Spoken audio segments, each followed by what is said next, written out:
Isang mapagpalang araw po sa ating lahat. Ako si Godfrey Quizon and this is my devotion for today, June 29. And ang topic po natin for today is, may kilala ka bang imposible mong makasundo? So, mediator. So, ano po ba yung mediator? Yung concept po ng mediator. So, a mediator is someone who stands between two parties in conflict to bring reconciliation. In the Christian faith, Jesus is the perfect mediator between a holy God and a sinful humanity. Because of our sin, we cannot approach God on our own, but through His sinless life, atoning death, and victorious resurrection, Jesus bridges the gap, making peace by His blood.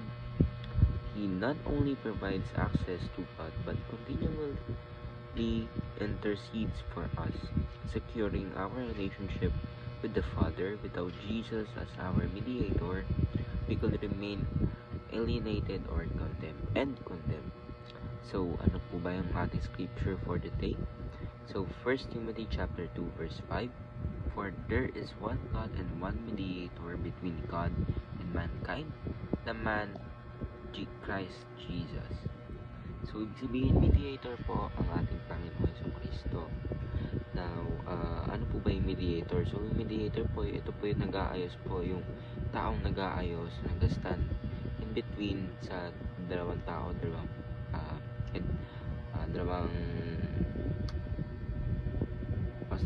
tao. So, dito po, kasi tayo po, mga tao ay makasalanan at ang ating Panginoon natin is holy and a love God. Ibig sabihin, kung holy ang ating Panginoon, hindi siya pwede mag-compromise doon sa mga mali nating ginagawa. Hindi niya pwedeng i-turn ng blind eye yun. Ibig sabihin, kapag nagkasala tayo sa Holy One, sa pinaka-holy sa lahat, yung creator natin, is katumbas talaga yun ay kamatayan. Ngayon, tayo nga lang na magkasala sa isa't isa, diba? May kapalit talaga yun, or minsan may gusto tayong kaparusahan. Pero ano pa kaya yung holy na being, diba? Yung greatest being in the universe, diba? Yung ating Panginoon na walang kasalanan, nakagawa tayo ng kasalanan sa Kanya, at siya po yung creator natin.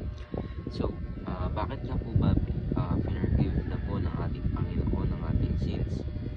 Dahil nga po ito sa ating Panginoon Jesucristo, na kung saan sinakripisyo niya po yung kanyang buhay in order for us to receive the gift of salvation, yung regalo sa atin ng ating Panginoon Jesucristo. So, ayun po kasi yung parang talagang center ng faith natin, kasi naniniwala po tayo na bumaba po ang ating Panginoon Jesucristo para po tayo po ay iligtas at to spread love and to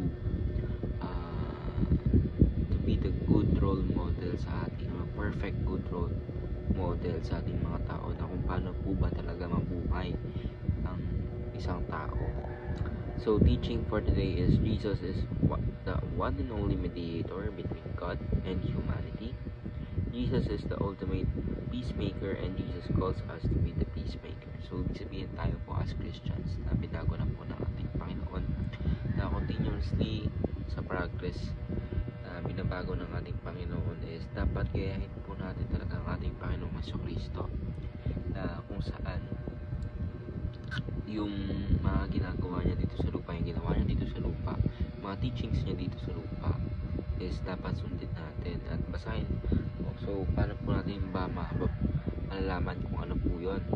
Basahin po natin ang buong yung Biblia in order for us to have the knowledge and wisdom para po mai-apply po natin sa ating mga pamumuhay. And ayun, para maging proud po ang ating Panginoon.